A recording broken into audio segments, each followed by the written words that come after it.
Ƙasar Chadi da ƙasar Jamhuriyar Nijar suna ƙara ƙulla babbar alaƙa da juna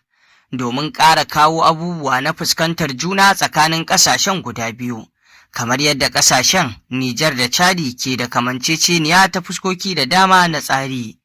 wanda ministan nan ta ƙasar ta Chadi ta kawo babbar ziyara ƙasar Jamhuriyar Nijar yayin da ta sauka a ƙasar. Ta zarce zuwa ga fadar shugaban ƙasa Janar Darme Abdurrahman Chani. Fatime, minista ce ta ƙasar ta Chadi, wadda wato babu shakka ta nuna babbar jinjina da kuma dalilai na kawo wata ziyara zuwa ga ƙasar ta Nijar da kuma wato muhimmancin alaƙantuwa da juna tsakanin ƙasar Nijar da Chadi, wanda ƙulla babbar alaƙa ita ce babbar dalili na kawo ta wannan ƙasa. Inda shugaban ƙasa Janar Darme Abdurrahman Chani ya karɓe ta hannu biyu tare da marhabin da kuma zantawa da juna tare, inda suka tattauna kan ƙulla al'amura kyawawa wanda za su shafi ƙasar Nijar da ƙasar Chadi ta fuskoki daban-daban na ci gaba. Inda ta nuna cewa akwai wani zaman babban taro da za a yi a ƙasar ta Chadi wanda zai shafi wato ruwa, musamman ma ga ƙasashen da ke gewaye na wannan ruwa na kogin Chadi.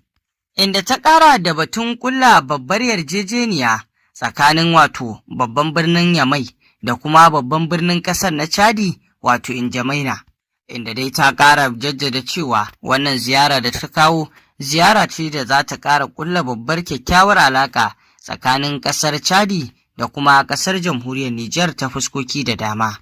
Ƙaramin ministar ta ƙasar Chadi mai kula da harkokin ƙasashen waje ta nuna farin cikinta da irin tarba da kuma irin wato mutuntaka tsakanin ƙasar Chadin da ƙasar Jamhuriyar Nijar. Muna fatan wannan kyakkyawar alaƙa da ke tsakanin ƙasar Jamhuriyar Nijar ɗin da ƙasar Chadi ta ci gaba da kasancewa, musamman ma ta fuskar tattalin arziki da kuma wato harkoki na tsaro, domin haɗa kai da juna domin kawo ƙarshen waɗannan matsaloli. Abu ne da zai kawo da ɗa mai ido kuma a samar da gagarumin sauyi. Musamman ma tattalin arziki, tsaro, wanda babu shakka suna cikin ginshiƙai na alaƙantuwa da juna, wanda muke fatan wannan alaƙa Ubangiji ya sanya ta kasance alaƙa mai ƙarkon gaske wadda za ta zamanto ta haɓaka abubuwa da dama na ci gaba tsakanin ƙasashen guda biyu, wanda suke da kamanceceniya ta fuskoki da dama